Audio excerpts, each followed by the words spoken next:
ബദർ നൽകുന്ന ഏറ്റവും സുപ്രധാനമായ ഒരു പാഠം, ഒരു കാര്യവുമായി നമ്മൾ മുന്നോട്ട് പോകുമ്പോൾ ആ കാര്യത്തിന് വിരുദ്ധമായ എന്തെങ്കിലും ഒരു കാഴ്ച കണ്ടാൽ അവിടെ നിരാശരായി തളർന്നിരിക്കുകയല്ല വേണ്ടത് എന്നാണ്. മദീനയിൽ നിന്ന് പ്രവാചകൻ സ്വല്ലല്ലാഹു അലൈഹി വസല്ലം തങ്ങൾ അവരോട് പുറപ്പെടാൻ പറഞ്ഞത് ഹാദിഹി അയ്റു ഖുറൈഷ് ഫിഹ അംവാലുഹു. അബൂ സുഫിയാന്റെ സംഘം ഒരു യാത്ര കഴിഞ്ഞ് വരുന്നുണ്ട്.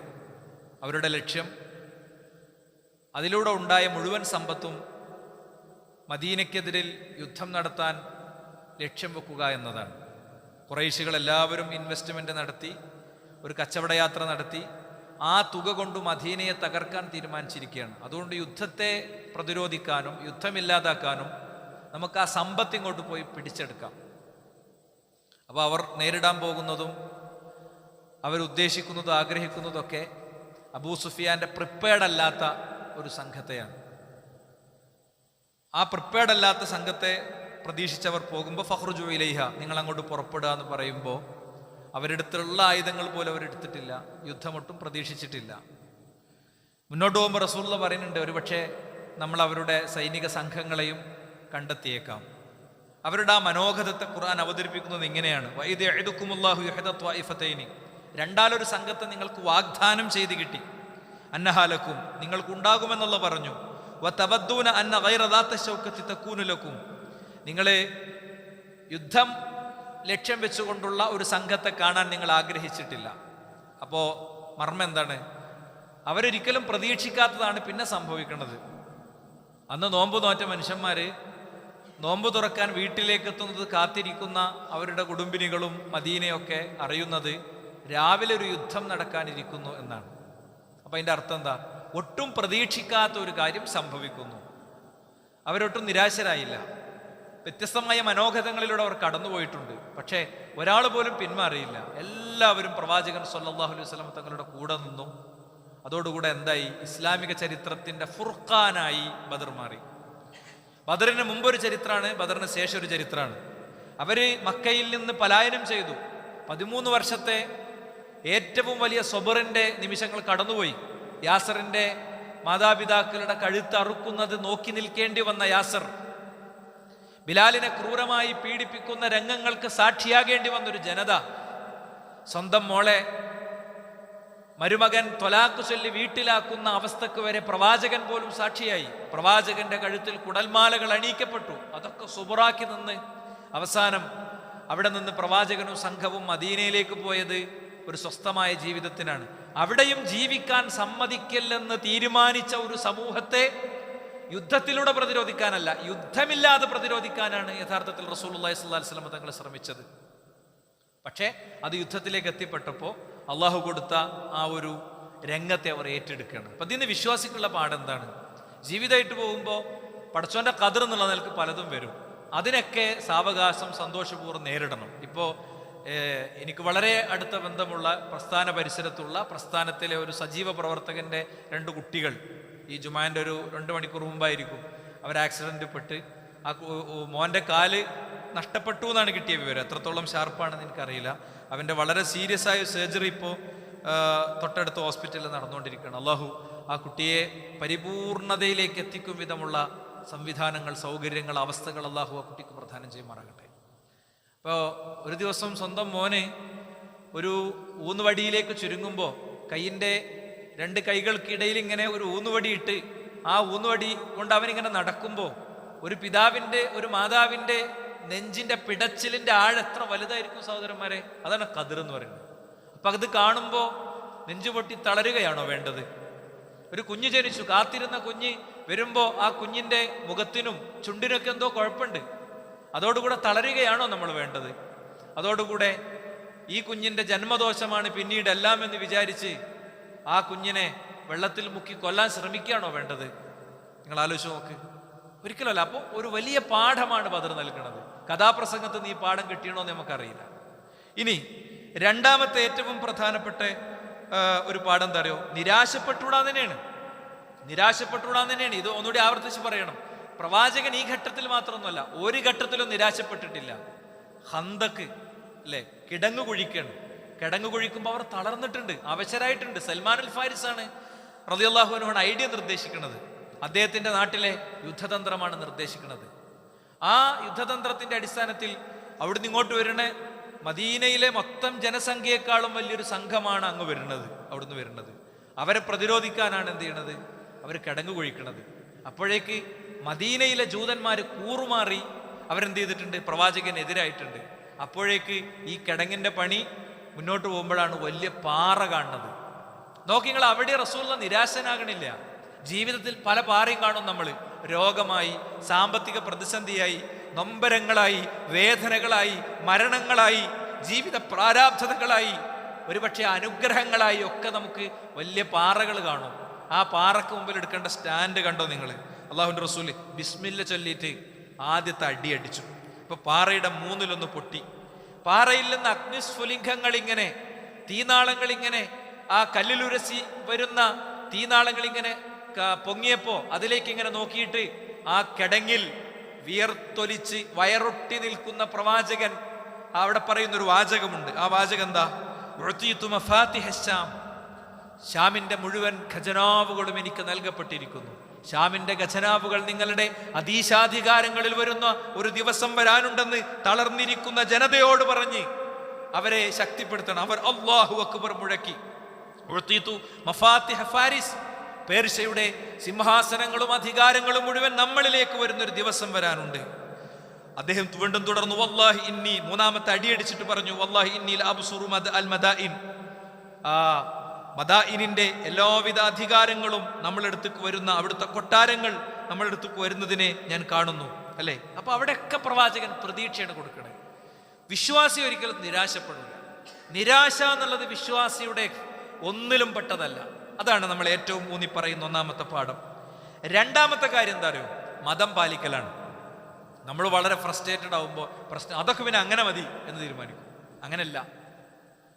നിങ്ങൾ വെറുതെ ചിന്തിച്ചു നോക്കി, ചില ഘട്ടങ്ങളിൽ അതൊക്കെ അത്രേ നടക്കുള്ളൂ. അങ്ങനെ മർമ്മം നോക്കിയാൽ ശരിയാവില്ല. അല്ലേ? നമ്മൾ ചിലപ്പോൾ ചിന്തിക്കുന്ന ഒരു കാര്യമാണ്, അങ്ങനെ മർമ്മം നോക്കിയാൽ ശരിയാവില്ല. എന്നാൽ മർമ്മം നോക്കണ കണ്ടോ? റസൂലുള്ളാഹി സ്വല്ലല്ലാഹി അലൈഹി വസല്ലം തങ്ങൾ യുദ്ധത്തിന് ഇങ്ങനെ ഒരുങ്ങി നിൽക്കുന്ന ഘട്ടത്തിലേക്കാണ് ഹുദൈഫ റളിയല്ലാഹു അൻഹു ചെല്ലണത്. ഹുദൈഫയും മകൻ ഉപ്പ യമാനും ചെല്ലണത്. അവര് ഹിജ്റ കഴിഞ്ഞെത്താണ്.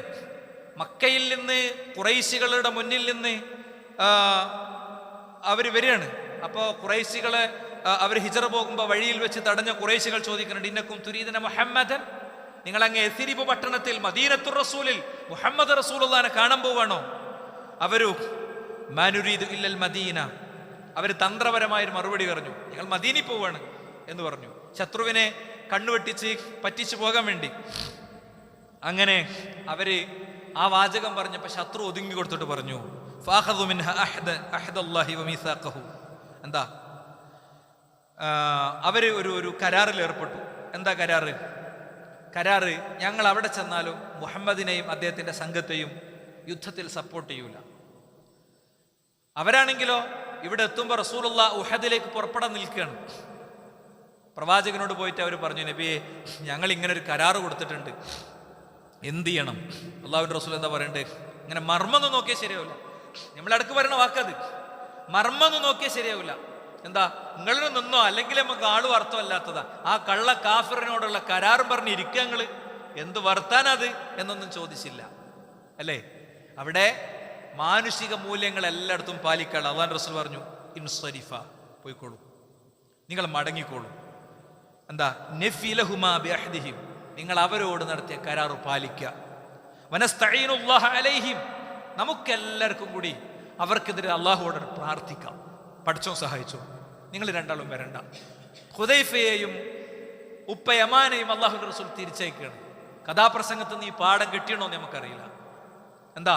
വലിയ പാഠമാണ് യുദ്ധത്തിന് പോകാൻ ഒരുങ്ങുന്ന പ്രവാചകൻ നമുക്ക് നൽകണത്. നമ്മൾ എത്ര ആളോട് പറയും, വരാം, ചെയ്യാം, നോക്കാം, ആകാം, അല്ലേ? പക്ഷേ അതൊന്നും പറയുമ്പോൾ ഒരിക്കലും ചെയ്യാനുള്ള ഉദ്ദേശമല്ല, ചെയ്യണ്ട എന്നുള്ള ഉദ്ദേശത്തോടു കൂടെയാണ് പറയാം. കരാറ് ലംഘനം നിഫാഖിന്റെ അടയാളമായിട്ടാണ് ഇസ്ലാം പഠിപ്പിച്ച്. മുനാഫിഖിനെ തിരിച്ചറിയാനുള്ള അടയാളം പഠിപ്പിച്ചപ്പോൾ അതിൽ പറഞ്ഞതാ കരാറ് ലംഘനം. സ്വഹാബത്ത് പോലും നിഫാഖിനെ പേടിച്ചിട്ടുണ്ട്. താബിഈങ്ങൾ പോലും നിഫാഖിനെ പേടിച്ചിട്ടുണ്ട്. റഅയ്തു ബിളഅൻ വ 80 ബിദ്അൻ വസലാസീന മിൻ അസ്ഹാബിൻ നബി സ്വല്ലല്ലാഹു അലൈഹി വസല്ലം കുല്ലുഹും യഖാഫു നിഫാഖ അലാ നഫ്സിഹി. 30 ചെല്ലാനും പ്രവാചകന്റെ സ്വഹാബത്തിനെ നിഫാഖ് പേടിക്കുന്നവരെ ഞങ്ങൾ കണ്ടു എന്നാണ്. നമ്മൾ എന്തെങ്കിലും നിഫാഖിനെ പേടിച്ചോ? പട്ടിനെ പേടിച്ചിട്ടുണ്ടാവും, കൊറോണനെ പേടിച്ചിട്ടുണ്ടാവും, അല്ലേ? ക്യാൻസർ പേടിച്ചിട്ടുണ്ടാവും, അങ്ങനെ പലതും പേടിച്ചിട്ടുണ്ടാവും. നിഫാഖിനെ എത്രത്തോളം പേടിച്ചിട്ടുണ്ട്? നമ്മുടെ പഠനത്തിന്റെ അഭാവമാണ്. ഇനി നോക്കൂ നിങ്ങൾ, ഇങ്ങനെ റബ്ബിന്റെ മാർഗത്തിൽ നിൽക്കുന്ന ആളുകൾക്ക് എപ്പോഴും പ്രതീക്ഷ ഉണ്ടാവണം. കാരണം എന്താ അറിയോ? റബ്ബ് പല തന്ത്രങ്ങളും വരുത്തും. ഇപ്പോ ബദറിലൊരു കാഴ്ച പറയാണ് ഖുർആൻ. ബദറിലൊരു കാഴ്ച, വൈദുരീക്കുമുഹും ഇതിൽ തഖൈതും ഫി അയുനിക്കും ഖലീല വയുഖല്ലിലുക്കും ഫി അയുനിഹിം. എന്താ അള്ളാഹുവിന്റെ ഖുർആൻ പറയാണ്, ശത്രുവിന്റെ വലിയ എണ്ണം സ്വഹാബത്തിന് ഫീൽ ചെയ്തതേ ഇല്ല. ഞാനത് ചെറുതാക്കി കാണിച്ചു കൊടുത്തു. ഞാനൊരു കൊച്ചു സംഘമായിട്ട് ആ ശത്രുക്കളെ കാണിച്ചു കൊടുത്തു. 3 ഇരട്ടി ഉണ്ട്, പക്ഷേ ഏറ്റവും ചെറുതാക്കി കാണിച്ചു കൊടുത്തു. ശത്രുവിനാണെങ്കിലോ ഭയങ്കര സംഭവം കാണിച്ചു കൊടുക്കുകയും ചെയ്തു. സ്വഹാബത്ത് കാണാത്ത ഭയങ്കര ആയിരങ്ങൾ പിന്നിൽ മലക്കുകൾ ഇങ്ങനെ അണിനിരന്നിരിക്കുകയാണ് യുദ്ധത്തിന്. അപ്പോഴാണ് അത്രയും നേരം മൂച്ചമ്മ കയറ്റിപ്പോയ അത്രയും നേരം നിങ്ങൾ എന്ത് മനുഷ്യന്മാരാണ്, നിങ്ങളെ കാരണന്മാരെ മാർഗം പ്രധാനമല്ലേ എന്നൊക്കെ പറഞ്ഞ് മൂച്ചമ്മ കയറ്റിയ പിശാജ് പിന്മാറുന്നത്. നിങ്ങൾ കാണാത്ത ഞാൻ കാണുന്നുണ്ട് കൂട്ടരെ, നീ അവിടെ നിന്ന് ശരിയാവില്ല എന്ന് പറഞ്ഞു പിശാജ് മുങ്ങാണ്. അപ്പോ അള്ളാഹു സുബ്ഹാനഹു വ തആല എന്ത് ചെയ്യുന്നു വെച്ച് കഴിഞ്ഞാൽ, അള്ളാഹിന്റെ മാർഗത്തിലൂടെ മുന്നോട്ട് പോകുന്ന ആളുകൾക്ക് മനഃശക്തി കിട്ടാൻ വേണ്ടതൊക്കെ പടച്ചോൻ കൊടുക്കും. പക്ഷെ ഇതിലൊക്കെ വിശ്വാസം വേണം. ഇതിലൊക്കെ 100% വിശ്വസിച്ച് ഉൾക്കൊണ്ട് ഹൃദയത്തെ റബ്ബിന്റെ ദീനിൽ ഇൻവെസ്റ്റ് ചെയ്യണവർക്ക്, റബ്ബിന്റെ ദീനിൽ 100% ഹൃദയത്തെ വിശ്വസിപ്പിക്കുന്നവർക്ക്, വേഷത്തിലും ഭാഷയിലും പേരിലും വോട്ടർ ലിസ്റ്റിലും ഒന്നുമല്ല, പിന്നെ അള്ളാഹുവിന്റെ അടുത്ത് ഖൽബ് മുഅ്മിനാകണം. ഖൽബ് മുഅ്മിനാണെങ്കിൽ അത്ഭുതങ്ങൾ വിശ്വാസിക്ക് കാണാൻ പറ്റും. അത്ഭുതങ്ങൾ വിശ്വാസിക്ക് കാണാൻ പറ്റും. ഇനി 4ാമത്തെ കാര്യം എന്താ അറിയോ? 4ാമത്തെ ഒരു പാഠമുണ്ട്. 4ാമത്തെ പാഠം, തടസ്സങ്ങളെ ഒക്കെ തട്ടി മാറ്റാൻ വിശ്വാസികൾ പഠിക്കണം. തടസ്സങ്ങളെ തട്ടി മാറ്റാൻ പഠിക്കണം. എന്താ കാരണം? നോക്കൂ നിങ്ങൾ, കൃത്യമായി പറഞ്ഞാൽ നമുക്ക് കാണാൻ കഴിയും. വിശുദ്ധ ഖുർആൻ തന്നെ പറഞ്ഞു, കമാ അഖ്റജക റബ്ബുക മിൻ ബൈതിക ബിൽ ഹഖ് വഇന്ന ഫരീഖൻ മിനൽ മുഅ്മിനൂന ലകാരിഹൂൻ.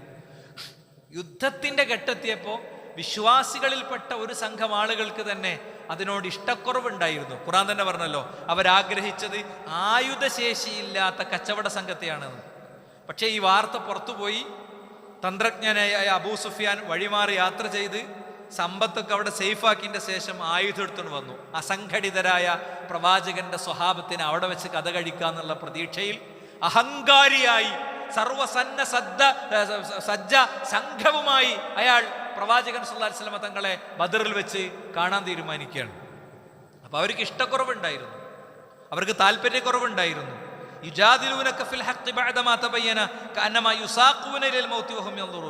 അവരിങ്ങനെ നോക്കിക്കൊണ്ടിരിക്കെ മരണത്തിലേക്ക് പോണ ഫീലിംഗ് ഒരു സംഘം സ്വഹാബത്തിന്റെ അടുത്തുണ്ടായിരുന്നു. എന്താ റസൂലുള്ളാഹി സ്വല്ലല്ലാഹു അലൈഹി വസല്ലം ചെയ്തത്?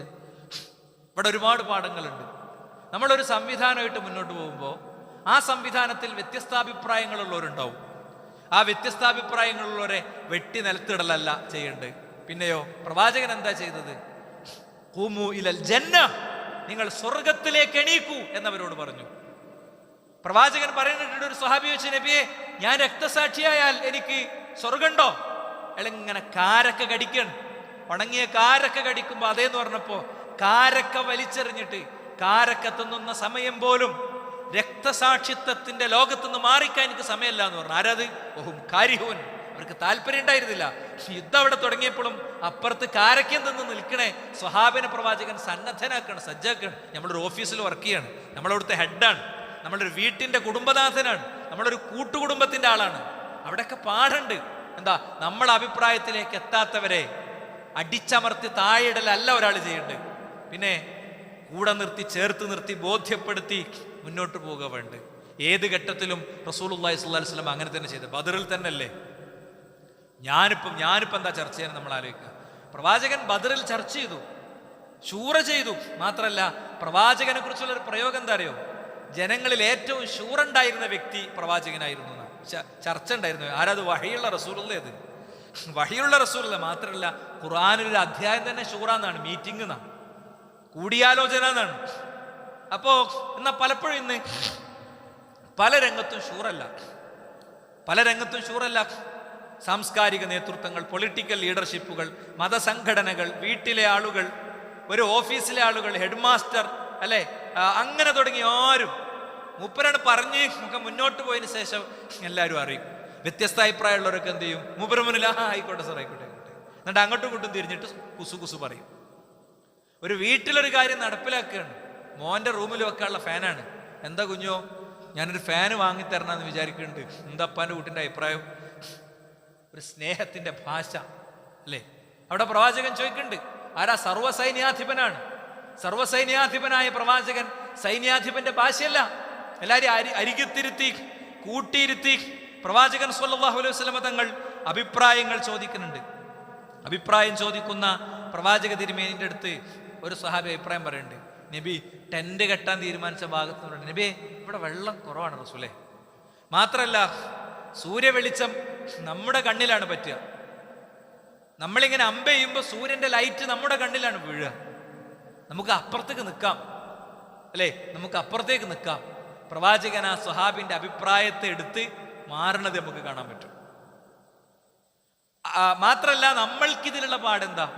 ഈ പദ്ധതിയേറ്റ് മുന്നോട്ട് പോകുന്നിടത്ത് കൂടുള്ളവർ തന്നെ എതിരാണ്, കൂടുള്ളവരെ തന്നെ കിട്ടൂല എന്നൊക്കെ തോന്നുമ്പോൾ എന്നാൽ ശ്രമം ഉപേക്ഷിച്ച് പോരല്ല പ്രവാചകൻ ചെയ്യണത്, ബോധ്യപ്പെടുത്തുക ചെയ്യണത്. നമുക്ക് ബോധ്യപ്പെടുത്തൽ ഭയങ്കര കുറവാണ്. നമ്മളെ ബോധ്യപ്പെടുത്തലും കുറവാണ്, പിന്നെ കൂടുള്ളവരെ ബോധ്യപ്പെടുത്തലും കുറവാണ്. വേഗം തെറ്റലാണ് മുന്നിൽ. ആദ്യം തെറ്റല, എന്നാ പിന്നെ ഇജെന്താ നോക്കിക്കോ, നമുക്ക് കഴിഞ്ഞു. പിന്നെ ആ വിഷയം ചർച്ചക്കില്ല.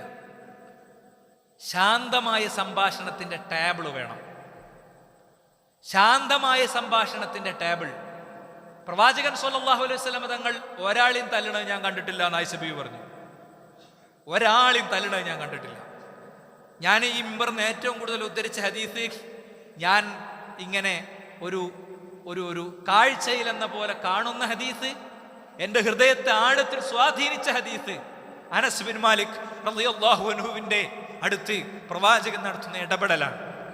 കുസൃതികളായ കുട്ടികൾ ക്ലാസ്സിൽ ADHD-ക്കാരായ ബഹളക്കാൾ ക്ലാസ്സിൽ ബഹളമുണ്ടാക്കുമ്പോൾ ഞാൻ എന്നെ ഓർമ്മപ്പെടുത്തുന്ന ഹദീസ്, അഭിമാനപൂർവം കഴിഞ്ഞ 5-6 കൊല്ലമായി വടി തൊട്ടിട്ടില്ലെന്ന് പറയാൻ എനിക്ക് 1-2 ഘട്ടൊഴികെ വടി തൊട്ടിട്ടില്ലെന്ന് പറയാൻ എനിക്ക് പ്രേരകമാകുന്ന ഹദീസ്. എന്താ പറയുക? സാധനം വാങ്ങാൻ വേണ്ടി, നിങ്ങൾക്കൊക്കെ ഹിഫ്ളാണത്, ഞാനിവിടുന്ന് ഏറ്റവും കൂടുതൽ പറഞ്ഞ ഹദീസാണ്. സാധനം വാങ്ങാൻ വേണ്ടി എന്ന് പറയുമ്പോൾ ഓർമ്മ വന്നിട്ടുണ്ടാവും ചില ആൾക്കാർക്ക്. സാധനം വാങ്ങാൻ വേണ്ടി അനസ് ബിൻ മാലിക് റളിയല്ലാഹു അൻഹുവിനെ ആണ് പറഞ്ഞയച്ചു. എങ്ങോട്ട്? അങ്ങാടിക്ക്. അദ്ദേഹം അവിടെ എന്തോ ഒരു ആയുധാഭ്യാസം കണ്ട് നിന്നപ്പോൾ പ്രവാചകൻ ഇങ്ങനെ പെരടി പോയിട്ട് ഇങ്ങനെ തൊട്ടിട്ട്, യാ ഉനൈസ്, എന്താ കുഞ്ഞനസേ ഇവിടെ നിൽക്കുക, ഞാൻ നിന്നൊരു കാര്യം ഏൽപ്പിച്ചതല്ലേ എന്ന് പറയുന്നുണ്ട്. അതുകൊണ്ടാ വയോധികനായി സ്വഹാബത്തിന്റെ കൂട്ടത്തിലെ അവസാന സ്വഹാബിയായി അദ്ദേഹം ജീവൻ വെടിയും മുമ്പ് അദ്ദേഹം പറഞ്ഞിട്ടുണ്ട്, 9 കൊല്ലം മുത്തുനബിന്റെ കൂടെ ഞാൻ നിന്നു. 9 ദിവസം 9 മണിക്കൂറല്ല, 9 കൊല്ലം മുത്തുനബിന്റെ കൂടെ ഞാൻ നിന്നു. ഒരിക്കൽ പോലും റസൂലുള്ളാഹി സ്വല്ലല്ലാഹു അലൈഹി വസല്ലം തങ്ങൾ എന്താ അനസേ എന്ന് എന്നോട് ചോദിച്ചിട്ടില്ല, എന്തിനാ അനസേ എന്ന് എന്നോട് ചോദിച്ചിട്ടില്ല. ടോൺ പ്രധാനമാണ്. ടോൺ, സംസാരത്തിന്റെ ശൈലി, സംസാരത്തിന്റെ ഭാഷ, ആരോട് പറയുമ്പോഴും അത് പ്രധാനമാണ്. അതുകൊണ്ട് തന്നെ മാത്രമല്ല നമ്മളെയും ബോധ്യപ്പെടുത്തലില്ല. ദീനീയായ കാര്യങ്ങൾക്ക് ചില തടസ്സമൊക്കെ ഉണ്ടാവും. ഞാൻ അവിടുന്ന് ഏറ്റവും ആവർത്തിച്ച് പറഞ്ഞ കാര്യം നിസ്കാരം.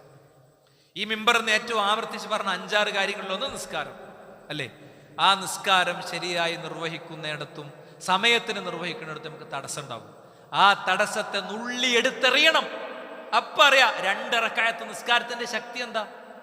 2 റക്അത്ത് നിസ്കാരത്തിന്റെ ശക്തി. 3 സംഭവം പറയാം കേട്ടോ, 3 സംഭവം പറയാം. ഒന്ന് എന്താണ്? ആ സ്വഹാബിയെ അദ്ദേഹം ഇസ്ലാം സ്വീകരിച്ചതിന്റെ പേരിൽ വിലങ്ങണീച്ച് കൊണ്ടുപോകാണ്. തിഹാമയുടെ പർവ്വതത്തിന്റെ ഏറ്റവും മുകളിൽ കൊണ്ടുപോയി നിർത്തി, മരക്കുരിശിൽ ചേർത്ത് നിർത്തി, നെഞ്ചിൽ മരത്തിന്റെ ആണികൾ അടിച്ചു കയറ്റും മുമ്പ് ചോദിച്ചു, എന്താ വേണ്ടത്? അദ്ദേഹം പറഞ്ഞു 2 റക്അത്ത് നിസ്കരിക്കണം, അതാ നിസ്കാരം. അദ്ദേഹം 2 റക്അത്ത് നിസ്കരിച്ച് സുജൂദും റുക്കുവൊക്കെ വേഗം പൂർത്തീകരിച്ചിട്ട് പറഞ്ഞു, സുജൂദിന് ഭയങ്കര രസമാണ്, പക്ഷേ ഞാനിതിൽ കുറെ നേരം കിടക്കാത്ത എന്താ അറിയോ, എനിക്ക് മരണം പേടിയാന്ന് നിങ്ങൾക്ക് തോന്നും, അതുകൊണ്ടാ. അവരദ്ദേഹത്തെ ചേർത്ത് നിർത്തി കുരിശിൽ തറച്ച് കൊല്ലുമ്പോ രക്തമുറ്റിയുറ്റി വീണ് മരണത്തിലേക്ക് വീഴുമ്പോൾ അദ്ദേഹം പാടിയ മനോഹരമായ വരികൾ മനുഷ്യ ചരിത്രത്തിന്റെ മുന്നിൽ ഏത് ഫാസിസ്റ്റിന്റെയും, ഏത് സ്വേച്ഛാധികാരിയുടെയും, ഏത് അക്രമിയുടെയും, ഏത് സെക്യുലറിസത്തിന്റെ വാളുകാട്ടി മതത്തെയും വിശ്വാസത്തെയും ചൂണ്ടിക്കാണിച്ച് ലിബറലിസത്തിന്റെ വാള് കാട്ടി, അല്ലേ? ഇതൊക്കെ സെക്കുലറിസത്തിനെതിരാണ്. അൾട്രാ സെക്കുലറുകൾ പറയുന്ന കാര്യം ഇതൊക്കെ ലിബറലിസത്തിനെതിരാണ്. എന്താ ഇതൊക്കെ പറയുന്ന ആളുകൾക്ക് മുന്നിലും ഓർത്ത് പാടാവുന്ന പാട്ടാണ്. ഒരു മുസ്ലിമായിരിക്കെ മരിക്കുന്നത് എനിക്ക് പ്രശ്നമല്ല, മുസ്ലിമാണല്ലോ ഞാൻ. സ്വഹാബിമാരത് കണ്ടു നിന്ന കുഞ്ഞു സ്വഹാബി, പിന്നെ ഇസ്ലാമിലേക്ക് വന്ന കുഞ്ഞു സ്വഹാബി പറയുന്നുണ്ട്,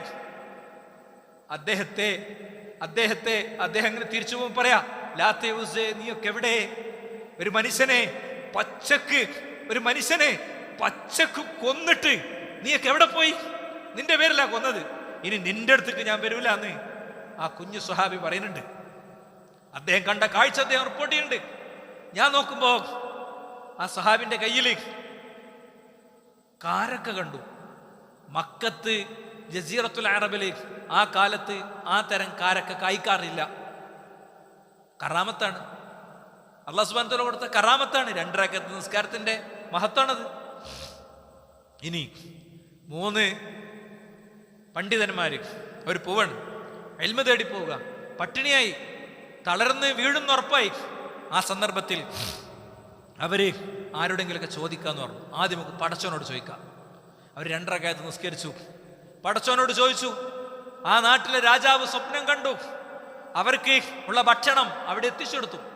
2 റക്അത്ത് നിസ്കാരം നാളെ പരലോകത്ത് ത്രാസിൽ തൂക്കുമ്പോ ആ 2 റക്അത്ത് നിസ്കാരല്ലേ, ആ 2 റക്അത്ത് നിസ്കാരം ഞാൻ നിസ്കരിച്ചിരുന്നെങ്കിൽ ഓർമ്മ വരും. സുബൈന്റെ മുമ്പ് 2 ഒഴിവാക്കിയത്, ളുഹറിന്റെ ശേഷം 2 ഒഴിവാക്കി മൊബൈൽ എടുത്തു പോയത്, അല്ലേ? 1ാമത്തെ 10 കഴിഞ്ഞാൽ പിന്നെ 2ാമത്തെ 10 ഗഫലത്തിന്റെ 10ആണ്.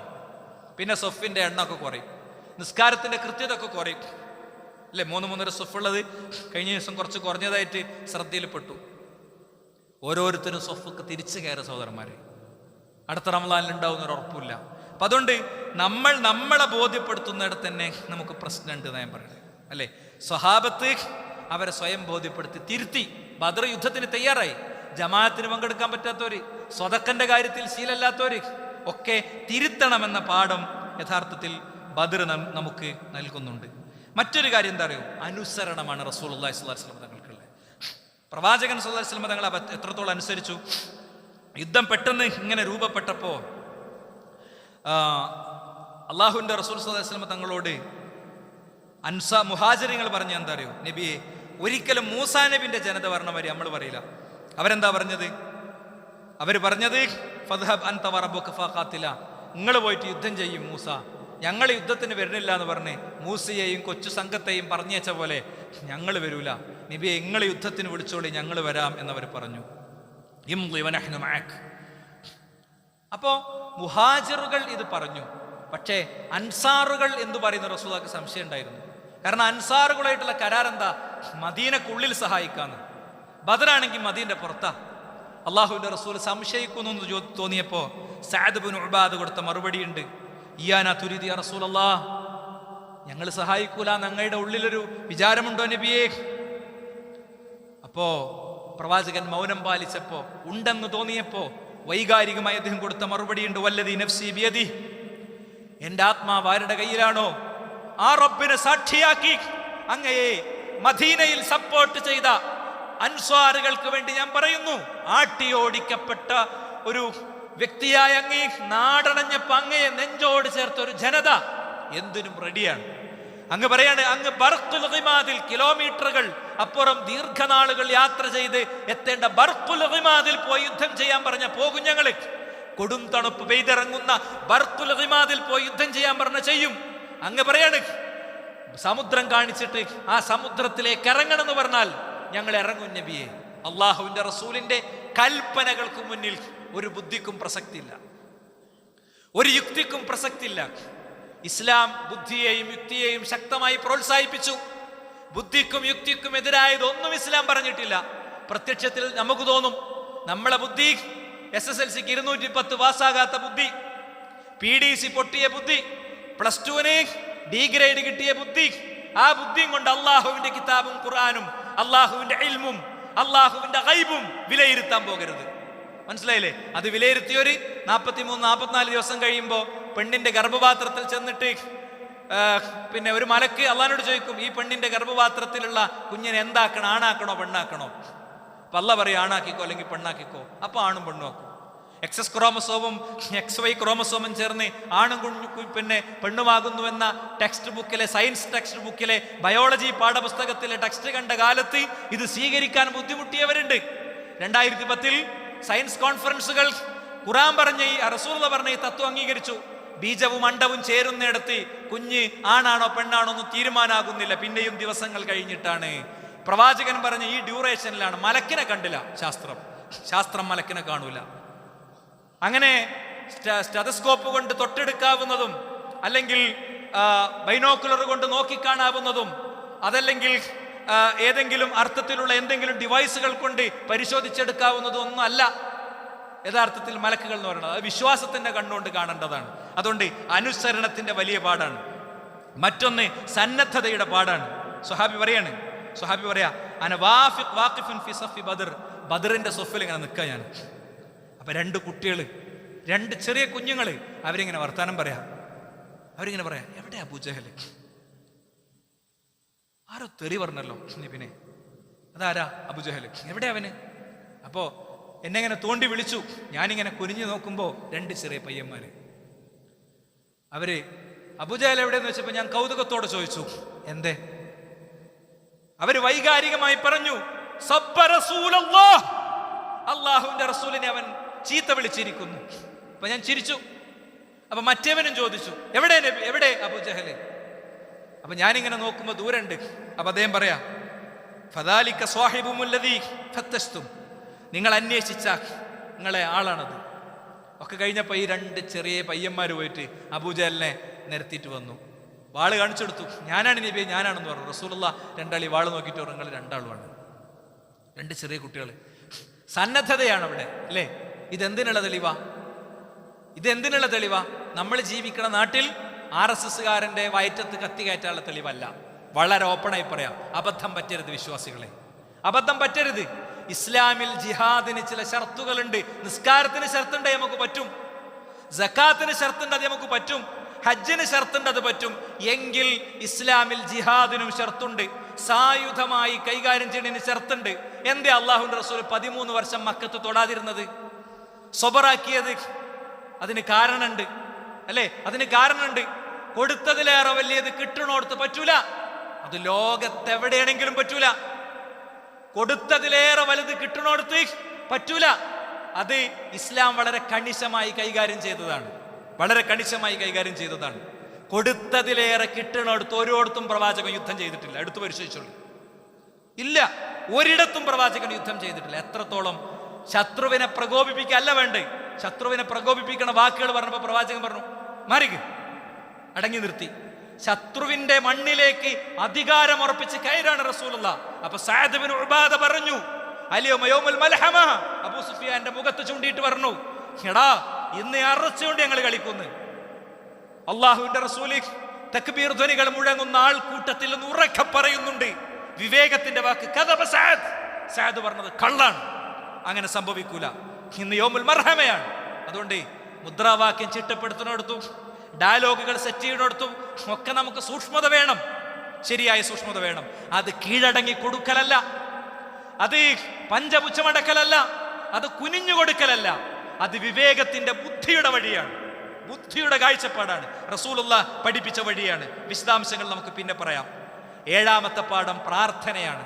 അള്ളാഹു വാഗ്ദാനം ചെയ്ത, വിജയം വാഗ്ദാനം ചെയ്ത യുദ്ധത്തിലേക്ക് നബി പറയണ്ട്, അബൂജഹൽ ഇവിടെ കിടക്കും, അല്ല അബൂജഹൽ ഇവിടെ കിടക്കും, ഉത്ബത്ത് ഇവിടെ കിടക്കും. മരിച്ചു കിടക്കുന്ന സ്പോട്ട് പ്രവാചകൻ കാണിച്ചു കൊടുക്കുന്നുണ്ട്. അത്രയും കോൺഫിഡന്റ് ആയിട്ട് പോലും, പക്ഷേ പിന്നെ ആത്മവിശ്വാസം ഉണ്ടായിട്ട് പോലും അള്ളാഹുവിന്റെ റസൂൽ പ്രാർത്ഥിക്കണം, അല്ലാഹുമ്മ അൻജിസ്ലി മാ വഅതനി, എനിക്ക് വാഗ്ദാനം ചെയ്തത് എനിക്ക് നീ നൽകണം. അല്ലാഹുമ്മ ആതി മാ വഅതനി, വാഗ്ദാനം നീ പാലിക്കണം. അല്ലാഹുമ്മ ഇൻ തുഹ്ലിക ഹാദിഹിൽ ഇസ്വാബത മിൻ അഹ്ലിൽ ഇസ്ലാം, ഇസ്ലാമിലെ ഈ കൊച്ചു സംഘം പരാജയപ്പെടുത്തപ്പെട്ടാൽ, റബ്ബേ ഞങ്ങൾ പരാജയപ്പെടുത്തപ്പെട്ടാൽ നിന്റെ ദീനിനെ സമൂഹത്തോട് പറയാൻ ആളുണ്ടാകൂല റബ്ബേ. ഇങ്ങനെ പ്രാർത്ഥിച്ച് പ്രാർത്ഥിച്ച് പ്രാർത്ഥിച്ച് കൈ ഇങ്ങനെ ഉയർത്തി ഉയർത്തി ഉയർത്തി ഇങ്ങനെ പ്രവാചകന്റെ തോളിലേക്ക് മുണ്ട് താഴെ വീണു. ദീർഘമായ സുജൂദ് ചെയ്തു. ആ സമയത്ത് അബൂബക്കർ സിദ്ദീഖ് റളിയല്ലാഹു മുണ്ടെടുത്ത് തോളിലേക്ക് ഇട്ട് കൊടുത്തിട്ട് പിടിച്ചെഴുന്നേൽപ്പിക്കുകയാണ്. എന്നിട്ടാ എണീക്കണേ. നബിയെ മതി, അള്ളാഹ് സഹായിക്കും. ആയത്ത് വരാണ്, ഇത് തസ്തഗീസൂന റബ്ബക്കും ഫസ്തജാബ ലക്കും. അള്ളാഹുവിന്റെ വാഗ്ദാനം പുലരുന്ന ആയത്ത് വരെയാണ്, നിങ്ങൾക്ക് ഇതാ വിജയം വന്നിരിക്കുന്നു എന്ന വചനം. നമ്മൾ എത്ര പ്രാർത്ഥിക്കല്? പ്രാർത്ഥിക്കാൻ അങ്ങനെ പറയും, പൈസ എടുത്തിട്ടൊക്കെ പ്രാർത്ഥിക്കാൻ പറയും. നമ്മൾ പൊതുവെ പ്രാർത്ഥന ഏൽപ്പിച്ചു കൊടുക്കല, അല്ലെങ്കിൽ ആരെങ്കിലും നടത്തുന്ന പ്രാർത്ഥനയ്ക്ക് സ്റ്റോപ്പ് കിട്ടണോടത്തൊക്കെ ആമീൻ പറയും.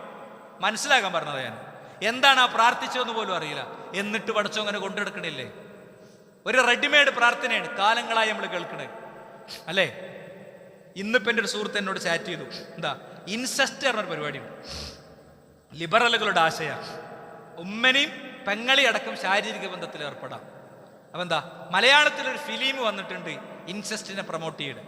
അപ്പം എന്താണ് കണ്ടന്റ് എന്ന് ചോദിച്ചാൽ, അപ്പം സിനിമ കണ്ട ആളുടെ വോയിസ്, സിനിമ കണ്ട ആളുടെ കാര്യങ്ങൾ ടെക്സ്റ്റ് ആക്കിയിട്ട് എനിക്ക് കിട്ടുന്നു.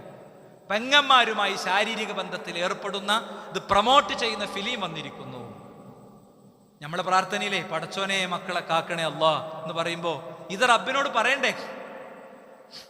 MDMA കേസിൽ മാന്യമായ കുടുംബങ്ങളിലേക്ക് പോലീസ് കയറി ചെന്ന് പിടിച്ചുകൊണ്ടുപോകാണ്. നമ്മളെ പ്രാർത്ഥനയിലുണ്ടോ? നമുക്ക് പ്രാർത്ഥന കൊണ്ട് നമ്മൾ പറയുന്നുണ്ട്, വസിയത്ത് ഒരു കുഴപ്പമില്ല. ഉമ്മു ദർദ ഫളൽ റളിയല്ലാഹു അൻഹയോട് ഹജ്ജിന് പോകുമ്പോൾ പ്രാർത്ഥിക്കാൻ ആഹ്വാനം ചെയ്യുന്നുണ്ട്, പ്രാർത്ഥിക്കണം എന്ന് പറയുന്നുണ്ട്, ഒക്കെ ശരിയാ.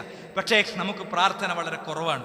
ആജസുന്നാസി മൻ ആജസ അനി ദുആ, ഏറ്റവും ദുർബലൻ പ്രാർത്ഥിക്കുന്ന കാര്യത്തിൽ ദൗർബല്യം സംഭവിക്കുന്നവനാണ് എന്ന് റസൂലുള്ളാഹി സ്വല്ലല്ലാഹി അലൈഹി വസല്ലം തങ്ങൾ നമ്മളെ പഠിപ്പിച്ചിട്ടുണ്ട്. മാത്രമല്ല, പ്രാർത്ഥനയെക്കുറിച്ച് പണ്ഡിതന്മാർ നടത്തുന്ന ഒരു മനോഹരമായ പ്രയോഗമുണ്ട്. എന്താ അറിയോ?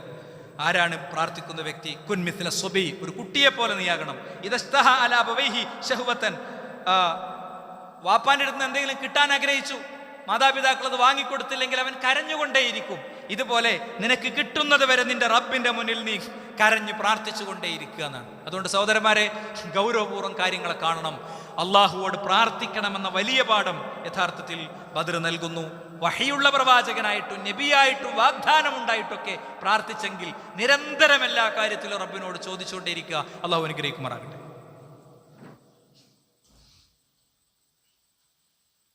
അൽഹംദുലില്ലാഹി വസ്സലാത്തു വസ്സലാമു അലാ റസൂലില്ലാഹി വഅലാ ആലിഹി വസ്ഹബിഹി അജ്മഈൻ, അമ്മാ ബഅദ്. സൃഷ്ടാവും സംരക്ഷകനുമായ റബ്ബിനെ ജീവിതത്തിൻ്റെ എല്ലാ മേഖലയിലും കാത്തു സൂക്ഷിക്കണമെന്ന് ഒരിക്കൽ കൂടി ഉപദേശിക്കുന്നു, ഉത്ബോധിപ്പിക്കുന്നു. സഹോദരന്മാരെ, ബദർ എന്തിനാണ് ഉണ്ടായത് എന്നുള്ളൊരു ചോദ്യത്തിൻ്റെ ഉത്തരമുണ്ട്. പ്രവാചകൻ അള്ളാഹുവിനെ വിശ്വസിച്ചു, അബൂജഹൽ അള്ളാഹുവിനെ വിശ്വസിച്ചില്ല, ആണോ? അങ്ങനെയാണെങ്കിൽ കഅബാലയത്തിൻ്റെ കില്ല് പിടിച്ചിട്ട് അബൂജഹൽ പ്രാർത്ഥിക്കുന്നത് അള്ളാഹുമ്മാന്നാണ്. ഈ അള്ളാഹു മക്കയിലെ ഏതെങ്കിലും സഭകളുടെ നേതാവായ അല്ലെങ്കിൽ ദൈവിക സഭകളുടെ നേതാവായ അള്ളാഹു ആണെന്നാണ് ഉസ്താദന്മാർ പറയാം. എങ്കിൽ ഖുറാൻ പറയാണ്, വിശുദ്ധ ഖുറാൻ കൃത്യമായിട്ട് പറയാണ്, എന്താണ്? വലൈൻ സഅൽതഹും മൻ ഖലഖഹും ലയഖൂലുന്ന അല്ലാഹ്. അവരെ ആരാണ് പഠിച്ചതെന്ന് ചോദിച്ചാൽ അവർ മുശ്രിക്കീങ്ങൾ എന്നോട് പറയും നബിയെ, നിന്നോട് പറയും നബിയെ അള്ളാഹ്ണെന്ന്. എന്നിട്ട് ഖുറാൻ പറയാം ഖുലിൽ ഹംദുലില്ലാ, അൽഹംദുലില്ലാ പറഞ്ഞോ. അപ്പോൾ മക്കയിൽ ഏതെങ്കിലും ദൈവിക സഭകളുടെ നേതാവായ ദൈവമായ വിഗ്രഹമായ ഒരാൾക്ക് അള്ളാഹ് എന്ന് പേരിട്ടതാണെങ്കിൽ അള്ളാഹുവിന്റെ റസൂലിനെ കൊണ്ട് അൽഹംദുലില്ലാ പറയിപ്പിക്കുമോ? എത്ര ആയത്തുണ്ട്? വലൈൻ സഅൽതഹും മൻ ഖലഖസ് സമാവാതി വൽ അർദ്, ആകാശഭൂമികളെ പടച്ചത് ആരാണെന്ന് അവരോട് ചോദിച്ചാൽ അള്ളയാണ് എന്നവർ പറയും എന്ന് ഖുറാൻ പറഞ്ഞത് കാണാൻ പറ്റും. അബ്ദുള്ള, അള്ളാഹുവിന്റെ അടിമ എന്നൊക്കെ കാണാം. അപ്പോൾ ഇവിടുത്തെ പ്രശ്നം അതല്ല. രണ്ടു കൂട്ടരും അള്ളാഹിനെ വിശ്വസിച്ചിട്ടുണ്ട്. അവരുടെ വിശ്വാസങ്ങളിൽ കുറച്ച് പ്രശ്നങ്ങളൊക്കെ ഉണ്ട് അല്ലേ? അള്ളാഹു കുട്ടികളുണ്ടെന്ന് അവർ വിശ്വസിച്ചിട്ടുണ്ട്. പക്ഷെ അള്ളാഹു എന്ന അസ്തിത്വത്തെ അവർ അംഗീകരിച്ചിട്ടുണ്ട്. ഇനി വിശ്വസിച്ചു പ്രാർത്ഥിക്കാത്തതാണോ? അള്ളാഹു അല്ലാത്തവർ, അവരോട് പ്രാർത്ഥിച്ചിരുന്ന ആളുകൾ കപ്പൽ മുങ്ങാറാകുമ്പോൾ അള്ളാഹിനോട് തന്നെ പ്രാർത്ഥിച്ചു. മലകളെപ്പോലത്തെ തിരമാലകൾ മൂടാറായപ്പോൾ അവർ അള്ളാഹുവോട് തന്നെ പ്രാർത്ഥിച്ച്. പിന്നെ എന്താ പ്രശ്നം? രണ്ട് പ്രശ്നമാണ്. യഖൂലുന ഹൗലാ ശുഫാനു ഇൻദല്ലാഹ്. ലാത്തിനോട് ഉസ്നോടൊക്കെ പ്രാർത്ഥിക്കുന്നത് അത് നമ്മളെ നാട്ടിലുണ്ടായിരുന്ന വലിയ മഹാന്മാരാണ്, പഴയ വെറും കല്ലിൻ്റെ രൂപങ്ങളല്ല. അവർ നമുക്ക് ശുപാർശ പറയും. അതുപോലെ തന്നെ അള്ളാഹുവിലേക്ക് നമ്മൾ നേരിട്ട് ചോദിച്ചാൽ കിട്ടൂല. അപ്പം നേരിട്ട് ചോദിച്ചാൽ കിട്ടാത്തത് കൊണ്ട് അടുപ്പിക്കാൻ വേണ്ടിയാണ് ചോദിക്കുന്നത്. സഹോദരന്മാരെ, നമ്മുടെ കുടുംബ വീടുകളിൽ ഈ വിശ്വാസം നിലനിൽക്കണില്ലേ? മമ്പർത്ത തങ്ങളോട് ചോദിക്കുമ്പോൾ, ബദരീങ്ങളോട് ചോദിക്കുമ്പോൾ മമ്പർത്ത തങ്ങൾക്ക് സ്വയം കഴിവുണ്ടെന്ന് വിശ്വാസമല്ല, സ്വയം രക്ഷിക്കുന്ന വിശ്വാസമല്ല. അവരൊക്കെ മഹാന്മാരാണെന്നുള്ള വിശ്വാസമാണ്. ഇത് എൻ്റെ വാക്കല്ല, ഇമാം റാസി റഹിമഹുല്ലാഹ് ഈ കാര്യം കൃത്യമായിട്ട് പറഞ്ഞു. വനദീറുഹു ഫി ഹാദ സമാൻ ഇസ്തിഗാലു കസീരിൻ മിനൽ ഖൽഖി ബിതഅളീമി ഖുബൂരിൽ അകാബിർ അല ഇഅ്തിഖാദിൻ അന്നഹും ഇദാ അളമു ഖുബൂറഹും ഫഇന്നഹും യകൂനൂന ശുഫആഅ ലഹും ഇൻദല്ലാഹ്. അവര് ഇന്ന് നമ്മുടെ നാട്ടിൽ ചില ആളുകൾ ഖബറുകളെ ബഹുമാനിച്ചുകൊണ്ട് അടുപ്പം കിട്ടാൻ വേണ്ടി ചെയ്യുന്ന കാര്യം മക്കയിലെ മുശ്രിക്കീങ്ങളുടെ വിശ്വാസത്തിന് തുല്യമാണ് എന്നാ പറഞ്ഞതിൻ്റെ അർത്ഥം.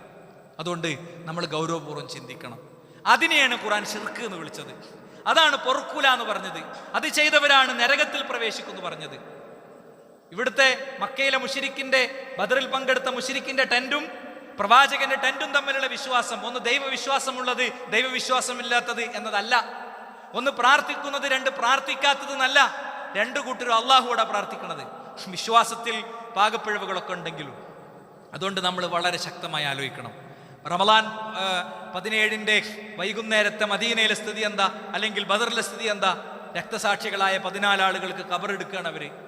മുറിവേറ്റവരുടെ ശരീരത്തിൽ നിന്നൊഴുകുന്ന രക്തത്തുള്ളികൾ വെച്ച് കെട്ടാനുള്ള തുണിയും ശീലയും പോലുമില്ല. നോമ്പ് നോറ്റവർക്ക് നോമ്പ് തുറക്കാനുള്ള കാരക്കയില്ല, ഭക്ഷണമില്ല. വിഭവസമൃദ്ധമായ ഭക്ഷണങ്ങൾക്ക് മുന്നിലിരുന്ന് കഴിക്കുമ്പോൾ നമ്മൾ അവർ ഓർക്കണം.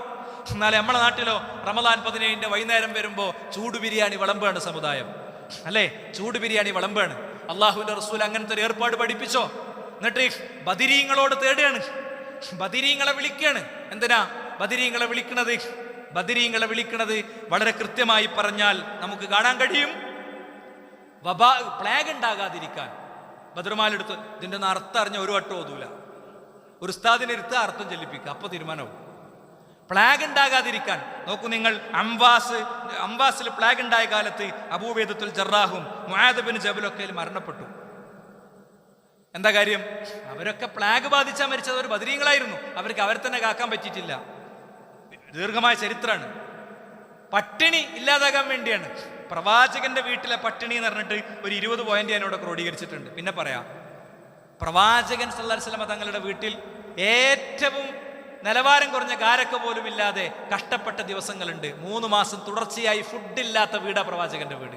നബിയാണ് ബദരീങ്ങളിൽ 1-ാമത്തെ ആള്. ബദരീങ്ങൾ പറഞ്ഞ ഒരാളല്ല, ബദരീങ്ങൾ പറഞ്ഞ ഈ 300 ചില്ലാൻ ആളുകൾക്ക് പറയുന്ന പേരാണ്. ബദരീങ്ങളെ മറവ് ചെയ്ത സ്ഥലത്ത് എന്ന അവിടെ വലിയ കുബ്ബിയും വിളക്കും തീയും പിന്നെ നെയ്യൊന്നും കാണൂല. അതുകൊണ്ട് നമ്മൾ ഗൗരവപൂർവ്വം കാര്യങ്ങളെ കുറിച്ച് ചിന്തിക്കണം, ആത്മാർത്ഥമായി ആലോചിക്കണം. ഇത്രയും കാലം എങ്ങനെ ജീവിച്ചു എന്നുള്ളതല്ല, ഗൗരവപൂർവമായ ചിന്തകളിലൂടെ ജീവിതത്തെ ചിട്ടപ്പെടുത്തി മുന്നോട്ട് പോവുക. സഹോദരന്മാരെ, നമ്മുടെ ഇന്നത്തെ കളക്ഷൻ CH സെന്ററിന് വേണ്ടിയാണ്. അതിലെ ആ 2 അക്ഷരവും ആ പേരും അതിൻ്റെ പൊളിറ്റിക്സ് ഒക്കെ ഒഴിവാക്കുക. എന്നിട്ട് അവിടെ നടക്കണ ഏറ്റവും വലിയ ദൗത്യങ്ങളുണ്ട്. എന്തിനാണ് നമ്മൾ കൊടുക്കണേ? ആളുകൾക്ക് രാപ്പുറതിക്ക് വേണ്ടിയാണ് കൊടുക്കണേ. വേദന അല്ലാതെ ഒന്ന് ഉറങ്ങണമെങ്കിൽ കുടിക്കേണ്ട ഗുളികൻ്റെ പൈസ കൊടുക്കണേ. മൂത്രം പുറത്തേക്ക് പോകാനുള്ള ട്യൂബിടാനുള്ള പൈസ കൊടുക്കണേ. നിവർന്ന് കിടക്കാനുള്ള ബെഡിൻ്റെ പൈസ കൊടുക്കണേ, അല്ലേ? മുറിവിൽ വെക്കാനുള്ള പഞ്ഞിൻ്റെ പൈസ കൊടുക്കണേ, കോട്ടൻ്റെ പൈസ, വെച്ച് കെട്ടാനുള്ള വെളുത്ത തുണിയുടെ പൈസയാണ് കൊടുക്കണേ. അതുകൊണ്ട് മയ്യത്ത് കുളിപ്പിക്കാനുള്ള കർപ്പൂരം വാങ്ങാനുള്ള പൈസ കൊടുക്കണേ. അങ്ങനെയുള്ള ഒരുപാട് കാര്യങ്ങൾക്ക്. അപ്പം അതൊന്നൊരു മടിയില്ലാതെ നമ്മളാണ് കൊടുക്കുക. ഒരുപാട് പറഞ്ഞാലേ കൊടുക്കുള്ളൂ എന്നുള്ള അവസ്ഥ ഉണ്ടായിക്കൂടാ. അള്ളാഹു നമ്മിൽ നിന്ന് സ്വീകരിക്കുമാറാകട്ടെ. അവൻ്റെ മുഅ്മിനുകളിൽ, മുഖ്ലിസുകളിൽ, മുത്തഖീങ്ങളിൽ ഉൾപ്പെടുത്തുമാറാകട്ടെ. ലാ ഇലാഹ ഇല്ലല്ലാഹുവിൻ്റെ വഴിയിൽ സഞ്ചരിച്ച് യഥാർത്ഥ മുഅ്മിനുകളായി മുഖ്ലിസീങ്ങളായി ജീവിച്ച് മരിക്കാനുള്ള തൗഫീഖ് അള്ളാഹു നമുക്ക് നൽകുമാറാകട്ടെ. ജീവിതത്തിൻ്റെ എല്ലാ മേഖലയിലും റബ്ബിനെ സൂക്ഷിക്കുന്നവരിൽ അള്ളാഹു നമ്മെ ഉൾപ്പെടുത്തുമാറാകട്ടെ. റമദാനിൽ ചെയ്ത എല്ലാ കർമ്മങ്ങളും അള്ളാഹു നമ്മിൽ നിന്ന് സ്വീകരിക്കുമാറാകട്ടെ. നമ്മിൽ നിന്ന് വിട്ടുപിരിഞ്ഞു പോയ നമ്മുടെ മാതാപിതാക്കൾ, കുടുംബാംഗങ്ങൾ എല്ലാവർക്കും അള്ളാഹു ഖൈറിനെയും ബർക്കത്തിനെയും കൊടുക്കുമാറാകട്ടെ. കുടുംബജീവിതത്തിൽ നൊമ്പരങ്ങൾ, വേദനകൾ അനുഭവിക്കുന്നവരുണ്ട്. കഴിഞ്ഞ ദിവസം വ്യക്തിപരമായൊരു സുഹൃത്തിനോട് ഞാൻ സംസാരിക്കേണ്ടായി. ആ സുഹൃത്ത് അടക്കമുള്ള എല്ലാവർക്കും ആത്മഹത്യയെക്കുറിച്ച് ഇങ്ങനെ നിരന്തരം ചിന്തിക്കുന്ന, ഭാര്യയെയും ഉമ്മയെയും ഒക്കെ നോക്കിയിരിക്കേണ്ടുന്ന പരിസ്ഥിതിയിലുള്ള അത്തരം ഒരുപാട് വിഷമങ്ങൾ അനുഭവിക്കുന്ന ആളുകളുണ്ട്. അള്ളാഹു അവർക്കെല്ലാവർക്കും അതിൽ നിന്നൊക്കെ മാനസിക മോചനം കൊടുത്ത് വിശ്വാസത്തിൻ്റെ കരുത്ത് ആർജിക്കാനുള്ള തൗഫീഖിനെ പടച്ച റബ്ബ് നൽകുമാറാകട്ടെ. اللهم اغفر للمؤمنين والمؤمنات، اللهم اعز الاسلام والمسلمين، اللهم اذل الشرك والمشركين. ربنا آتنا في الدنيا حسنة وفي الآخرة حسنة ربنا وقنا عذاب النار. آمين آمين برحمتك يا أرحم الراحمين. والحمد لله رب العالمين وصلى الله عليه وسلم.